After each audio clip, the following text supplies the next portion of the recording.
I knew something was wrong the moment I stepped outside because my son, a fully trained Navy SEAL, was standing perfectly still in the driveway while a fake HOA cop had a pistol aimed right at his face. Not shaking, not warning, not thinking, aiming. And my son, he didn't flinch, didn't blink, didn't even shift his weight.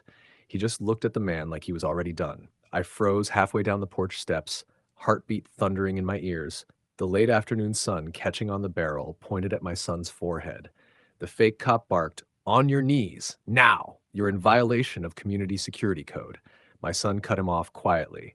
"You're pointing the wrong gun at the wrong man." The fake cop's face twitched, panic, ego, and confusion all crashing together.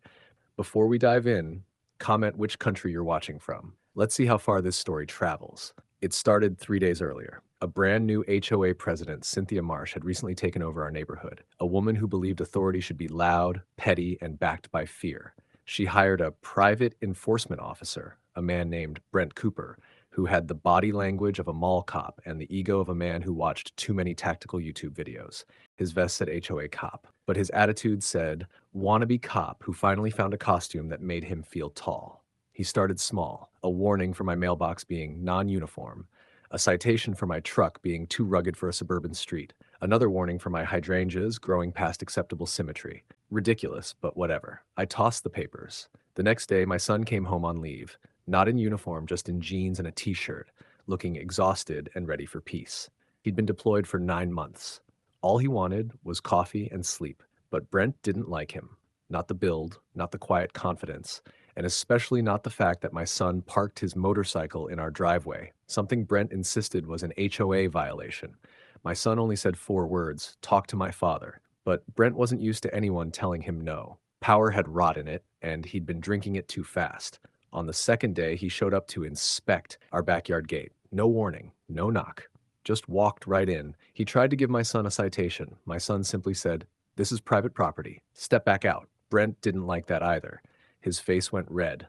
His hands shook. His voice cracked when he tried to act tough. But instead of backing down, he escalated. He followed my son to the driveway, ranting about enforcement authority and compliance laws. That's when he made the mistake that turned this from petty HOA drama into a life or death situation. He reached under his vest and pulled out a pistol. Not a toy, not a prop, a real firearm. And he aimed it deliberately at my son's face. The world froze. My stomach dropped. My blood turned to ice. And my son? He didn't even raise his hands. He just stared at Brent with the kind of stillness only men who've been under fire understand. Which brings us right back to the moment everything went to hell. "Drop it," my son warned softly, but Brent's knuckles only tightened, and that was the last decision he made. Brent's pistol stayed locked on my son's face, the barrel trembling just enough to show he wasn't half as confident as he pretended to be. My son didn't blink, didn't breathe any faster, didn't show a single drop of fear. Meanwhile, my Ring camera, mounted under the porch light, caught every second of Brent's meltdown. From the moment he stormed onto my driveway to the instant he drew a gun like a child playing soldier. Later, that footage would end up saving us all a lot of paperwork. But right then, all I could think was, "Dear God, don't move. Don't let this idiot pull the trigger." Brent's voice cracked as he tried to sound in control. "Drop to your knees," he barked again. "You're resisting HOA enforcement." My son exhaled once. Slow, calm. "You're shaking," he said quietly. Brent flinched. "What?" "You're shaking so hard," my son continued, voice barely above a whisper. "You pull that trigger, it won't be on purpose. You don't want that on your conscience." I said get down!" My son tilted his head, studying him. "You ever point a gun at someone trained to take it from you?" Brent swallowed, Adam's apple bobbing like a nervous school kid. "I'm warning you." "No," my son said gently. "I'm warning you." I could practically feel the temperature drop. My son wasn't bragging, he wasn't threatening, he was stating a fact. But Brent wasn't listening. Fear had turned his brain to mush. "One more command," Brent said, voice breaking, "and I will consider you a hostile subject." "Hostile," my son repeated softly. "For standing still in my own driveway?" Brent's stance wobbled, his knees slightly buckled, his grip tightened dangerously. My son saw it, the same moment I did.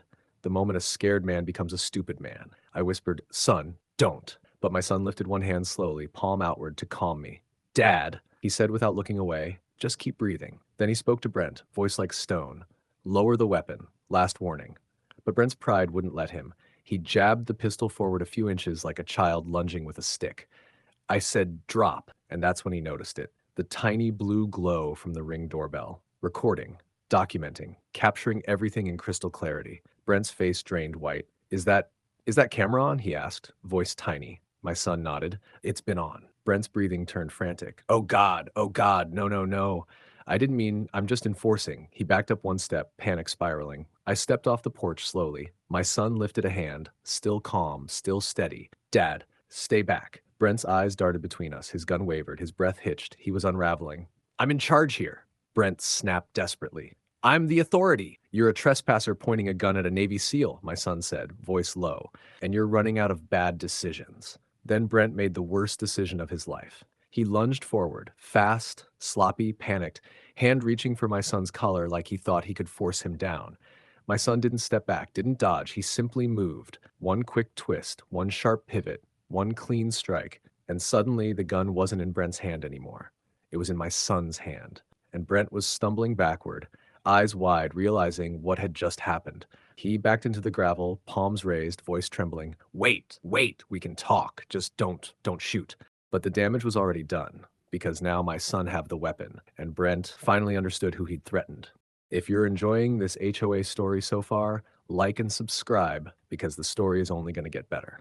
Brent's panic turned wild, not scared anymore, cornered, and cornered men do the dumbest things God ever witnessed. My son held his gun steady, center mass, breathing slow, that calm, controlled breathing only a Navy SEAL knows. His stance didn't move an inch. Don't, he warned. But Brent wasn't thinking. Sweat poured down his face, his fake badge dangling crookedly on his chest. His eyes darted from the gun to me and back again. Then I saw the moment it happened, the stupid idea, the survival instinct of a coward. His brain whispered hostage, and Brent lunged, not at my son. He lunged toward me, hands out, trying to wrap his arm around my neck. He thought if he took me as a shield, he could force my son to drop the gun. Biggest mistake of his life. He barely got halfway. Dad, move, my son barked. I shifted right just as Brent's fingers brushed my shirt. Bang! The shot cracked through the air, and Brent folded instantly, screaming, clutching his thigh as blood poured through his jeans. He dropped face first into the dirt, kicking, howling, trying to crawl, but going nowhere. You shot me, he wailed, voice breaking. My son didn't even blink. You tried to take my father hostage, he said, lowering his weapon but keeping it trained. That's a death wish in any state, Brent whimpered, rolling to his side. You pointed a gun at me, my son said. You threatened my dad. You don't walk away from that. I pulled out my phone and dialed Sheriff Hobbs. He answered on the first ring. What happened? Fake HOA cop pulled a gun on my son, I said, then tried to grab me as a hostage. My son put a round in his leg. We need deputies and EMS. Sheriff Hobbs blew a breath out slow. Stay put.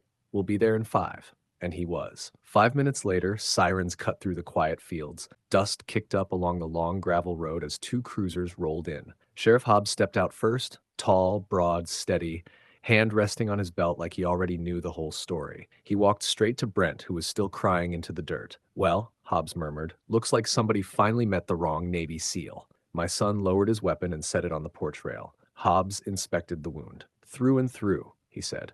Painful, but he'll live, Brent whimpered. He shot me. Arrest him.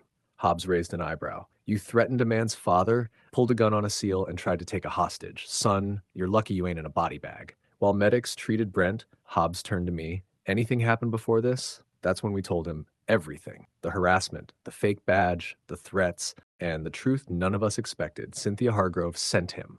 Hobbs exhaled. Figures. She's been dipping toes into trouble for months. Guess she finally fell all the way in. 3 days later, she did more than fall. She crashed. Deputies marched into the HOA office and arrested her on the spot for ordering Brent to apply pressure, using HOA funds to hire him, and filing false reports. She screamed the whole time about community authority and presidential immunity. Didn't matter. Orange looks the same on every tyrant. Brent, hospitalized first, then booked. Multiple felonies, no bail. A week later, the charges were official. Brent Coleman was charged with impersonating an officer, aggravated assault, attempted kidnapping, brandishing a firearm. Sentenced to 11 years in state prison. HOA president Cynthia Hargrove was charged with conspiracy, hiring an unlicensed enforcer, misuse of HOA funds.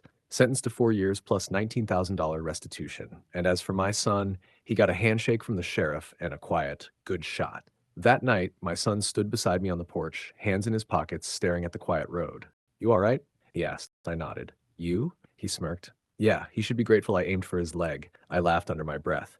And that's how one fake HOA cop learned the hard way. Never pull a gun on my son and never, ever try to use me as a hostage. The end.